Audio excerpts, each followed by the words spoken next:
Happy New Year, one and all. It's 2022, and I really hope that 2021 was decent, but 2022 is going to be superb. Right, let's crack on into the video. It's the Sunderland save.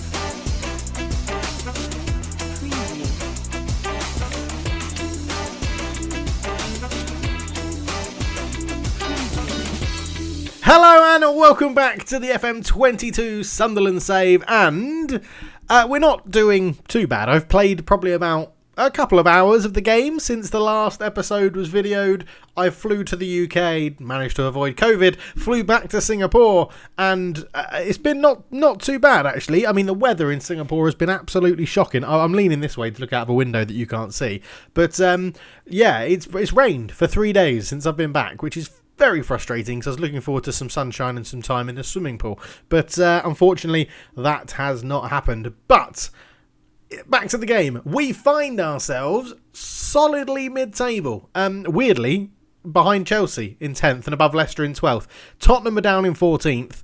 Burnley, Palace and Brighton occupy the relegation spots. Brentford are very close to getting pulled in. It's just a matter of 8 goals that is the difference at the moment. But yeah, sitting in 11th. Pretty comfortable. 1 point ahead of Leicester with the game in hand. 2 points ahead of Wolves. Same amount of games played. And 3 points ahead of Spurs, who sit in 14th, which is very, very strange. But Liverpool, Arsenal, Man City and Man United are in the Champions League spots. Newcastle, Everton in the Europa League spots. West Ham, Villa, Southampton and Chelsea all fighting to catch Everton up as well. And Newcastle could potentially break into the top 4, which is very interesting to see, actually. But as you can see, judging by the progression, it's been pretty much 8th to 11th sort of thing all the way across the whole season, which isn't too bad for our first year in the Premier League. Dane Scarlett has scored 13 goals, and therefore we've now going to make his move permanent for £31 million. He's agreed to join us for around about, I think it's £37,000 a week, so not too bad at all. But overall, he's been banging the goals, and it's been great to see. As you can see, 13 in 25. I haven't updated the skin, which means you still get this little bit of a irritating thing on here, but that'll disappear eventually as we click off the screen. No more news other than to say results have been pretty terrible. I said in the last video, because I watched it back, we're going to avoid February. Glad I did. We lost 3-0 to Man City. We drew 2-2 with Ipswich, who then beat us 2-0 and knocked us out of the FA Cup 4th round.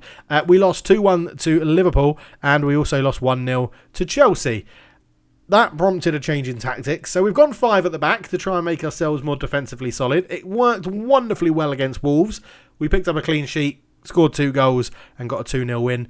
And it nearly worked against Arsenal, because they scored in the 56th minute. We had decent chances. They outpossessed us a little bit. So coming into the Brighton and West Ham games, we're going to stick with it, right? We are going to stick with it. Right, let me get rid of this. Hang on, this is annoying me now. There we go. So we are going to stick with the 3 at the back system. It allows the players 2 people up front as well, which at the moment is Elanga as the deep line forward, sort of drop back, get his creativity from the wing that he normally has up front, and Scarlett as the most advanced forward. We have Embleton in behind generally, and then we've got a mix of Conor Gallagher, James Garner and Sandri in the middle there. We've also got the holding midfielder whose name escapes me because I haven't played for a while. Ross McCrory can fit in as well. We've got on Messina normally at left wing back. We've got Max Aarons at right wing back, most obviously because he's brilliant. We've got Hector, we've got Doyle, and we've got what's his name? Centre back. Edmondson, who we signed from Ipswich, and then Bazuna in goal. That's generally how we plan out. The only thing I don't want to do is I actually want us to keep the ball. I feel like higher tempo means we're rushing it forward and we're giving possession back quite quickly. It's basically like watching us play with 11 Freds on the pitch, is that we know we can do it and we want to get it done quickly, but we do it too quickly and give the ball back to the opposition. So we are going to just lower that tempo down. So we're going to take our time. Yes, it will give the opposition a chance to sort of get back into shape and everything, but I've got confidence that we can outplay them, outmuscle them, do better on the ball than them, and I think we're going to be fine. So we are going to go with Bazuna in goal, Hector, Doyle and Edmondson at the back, as we said. Max Aarons will be the attacking outlet on the right-hand side, wherever he is. There he is. And on the left will be, it was going to be Messina, 75 minutes. Yeah, that means he can basically do 90. Box to box then, we're going to go with Conor Gallagher to start. Sandri's going to come in next to him as a Mazzala to get on beyond Embleton, and I think attacking midfield is probably where we're going to look to improve next season in the transfer window, but at the moment he's not doing too bad a job. Anthony Elanga and Scarlett up front with Salcedo, Ricky J. Jones on the bench. We'll have Tom Lawrence on there, we'll have Garner on there, we'll have Lokonga on there, who I forgot, we'll have McCroy on there, and we'll have Ben Johnson, backup goalkeeper, and Connor Townsend to see us out in a not too bad looking squad, to be honest. It does smell a bit of mid-table, doesn't it? There's no real standout class. I'm hoping Sandri will bring that when he signs permanently for his £6 million deal, because I think he's got a lot of growing to do. 21 years old, looking pretty good. We've got him on loan. Okay, he's not set the world alight at the moment. He needs to bring a bit more creativity. I'm hoping that, I think when we get him permanently and in the summer, we're going to see if we can adapt him to be a bit more of a playmaker. I think that should work wonders. But let's go into this game against Brighton. I've been chatting a lot. I hope you all had a wonderful Christmas, a wonderful New Year, and as I said, I hope 2022 is going to bring joy and happiness and everything for everybody. And I hope the channel keeps growing. I hope you guys keep watching the series and really enjoy it. And obviously, I apologise for the massive break between the last video and this video, but given the fact I can't ship my whole PC and recording equipment and lights and monitors to the UK, yeah, it's all part and parcel of being a recording person in Singapore, isn't it? I can't ship all my stuff when I go on holiday, but that's why it's just a hobby. If it was my full-time job, I would have bashed out the video so you had a video every day while I was away, but I didn't, because I didn't have the time. Anyway, I trust all of these guys to make me proud. You're going to be the difference. Every single one of you is going to be a difference maker today, as we're taking on Brighton at the Amex Stadium, and it should be a good game. Obviously, we've got the new kits as well from Kit Basher, which is brilliant. Wonderful tool. Go and download it. It's absolutely amazing. If you play Football Manager, it keeps your games fresh as we go on through the seasons. Right, let's come back for a highlight, hopefully. Oh, here we go. Embleton, free kick. It puts the ball in. Edmondson with a header. George Edmondson's second goal of the season. And Embleton probably shouldn't be good enough for this team, but he does keep ticking over with assists, and it is good to see, as I thought there it was going to be brought back for offside, but it's a good ball in. Edmondson with a very good header, not really too many marking going on in there, and the goalkeeper was sort of flapping at nothing, and playing three centre-backs means we do get a lot of opportunities as Doyle heads over this time, because we've got three very tall centre-backs as well. Okay, Edmondson's not the tallest, but Hector and Doyle are huge in the air, and they do take defenders out of position to really help us create chances from set pieces, which is good because the board want us to do that from set pieces as well. So I'm not saying this three at the back is going to last forever because, you know, it's Football Manager and you like to change things up a bit, but it is definitely working at the moment, and it does seem to be getting good performances out of Max Aarons, which is crucial because I spent a hell of a lot of money on Max Aarons, and that's what we want. Don't get complacent. Now, if I see any complacency, I'm going to be fuming, as Abu Diallo is replaced by Hayden Roberts for Brighton. Hector has a free kick into Aarons, Gallagher. And this is what I mean. This lower tempo is much better. Look at us keep the ball. We're not just hoofing it, trying to get it long as Embleton into Elanga. And it is slow, but what a ball through Dane Scarlett. A little step over in the left-footed finish. Did you see that animation there from Dane Scarlett? It was a right-footed step over, which allowed him to take it onto his left foot. And under the table, I've just demonstrated all of that, but you can't see it. Embleton into Elanga, lovely through ball. And then that little step over from Scarlett onto his left foot gave the keeper the dummy. 2-0 up, 50 minutes gone. But we do have a kickoff highlight as Rodon gives it to Vegas. Out to Roberts for Brighton. As we come forward, McAllister, or McAllister you should call him really, not McAllister. There's a ball in Doyle, great interception. Max Aarons can bring it away. Gallagher, give it back to Aarons, and he does. Max Aarons is now coming forward, and Elanga's trying to get in behind. Aarons has got to do a lot of work here himself, and yeah, he runs into a bit of trouble. Didn't really get too much support there as Roberts comes away with it. Lays it back to Sione, who's under pressure. Ball out to Alzati. Alzati comes down the right-hand side for Brighton into Plavisic, who is a good player. Plavisic into Alzati, into Sanchez, gets to the byline, keeps it on. Plavisic again, ball across, and it's, well, cleared away. Gallagher hoofs it, and that is the end of that highlight. I thought they were going to score. They didn't, as Singo has picked up an injury for Tottenham. So first sub of the day, Ben Johnson's going to come on to replace Messina, not having a good game on that left-hand side. And new signing, Ben Johnson from West Ham, has settled in reasonably well. Serginho Desta's also now got injured for Tottenham as well. We're the early kick-off, if you're wondering why these times are slightly different to ours. But all in all, I'm pretty happy with how this is going. Hector's missed his header there. Krunic fires it back across. Zakiri goes Sione. Krunic again into Roberts. Roberts just learns Sione. If we can nick the ball here, we've got a little bit of pace on the counter. But Sanchez has it into Fulgini. Sanchez again. First time cross. Zakiri on the volley. Looks offside. I think the ref's going to call this one back for offside. He did look offside. And just while we're having this goal review, it is offside. You'll see me wearing a lot of different kits in videos recently or coming up because I've managed to bring my whole shirt collection, football shirt collection, back from the UK with me to Singapore this time round. So hopefully you'll be seeing a few different kits in videos. And yeah, why not try and guess what they are? This one, you should be able to always guess them from the intro, to be honest, because that's when you see more of the kit.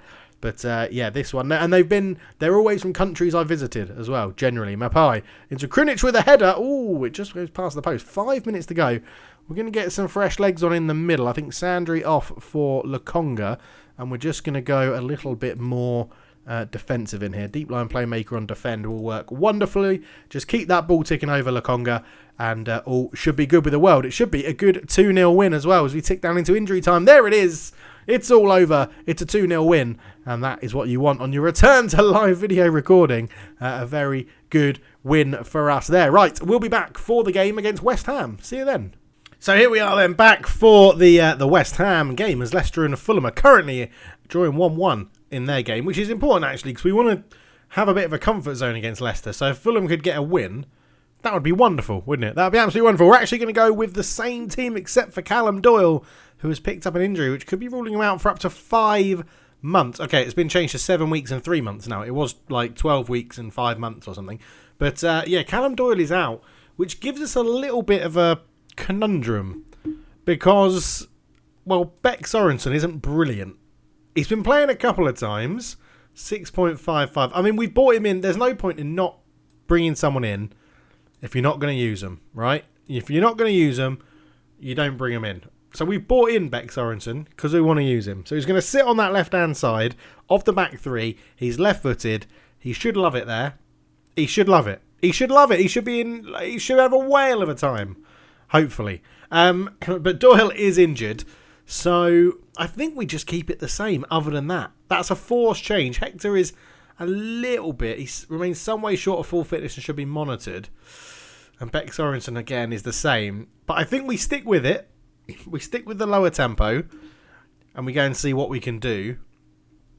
I'm just not 100% sure. Do we bring in... Because West Ham are pretty decent, right?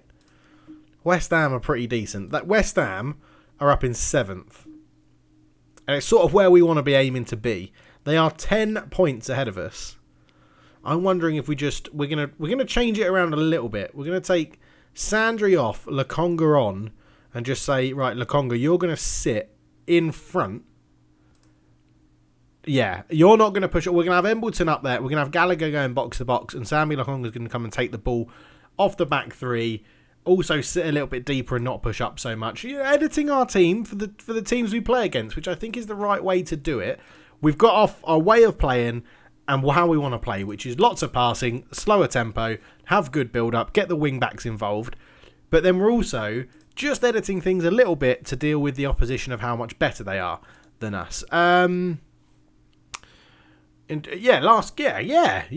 your last performance and we'll do well, won't we? We'll do very well. We're at home for this one as well, so hopefully the fans won't be too pissed off, drop in the Brazilian creative midfielder in Sandri and bringing on a bit more of a destructive sort of holding presence in Sambi Lokonga.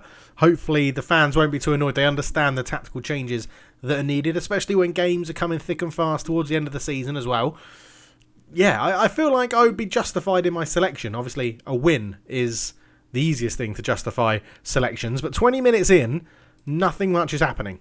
35 minutes in, and nothing much is happening. Embleton is not having a good game, which is a little bit annoying because he is our only real creative force in the team. Cordova, ball in, and Kurt Zuma has fired in a header, which is very annoying because we're now 1-0 down, and it's a set piece, and we're very good at set pieces. That is irritating. I mean, it's a great delivery from Cordova. Zuma sort of runs away from Sambi Lokonga and then out jumps whoever that is, what I think is Edmondson. But yeah, a little bit irritating that. It's their first shot on target. We've regained possession on the left-hand side, struggled to make inroads in the attacking areas from central areas, struggled in possession of the opposition's half. Kufal lost possession. They've struggled possession. They've hardly conceded any free kicks, which is irritating. Right, let's mix this up a little bit. Right, I want a much better display in the second half. We're definitely going to say that.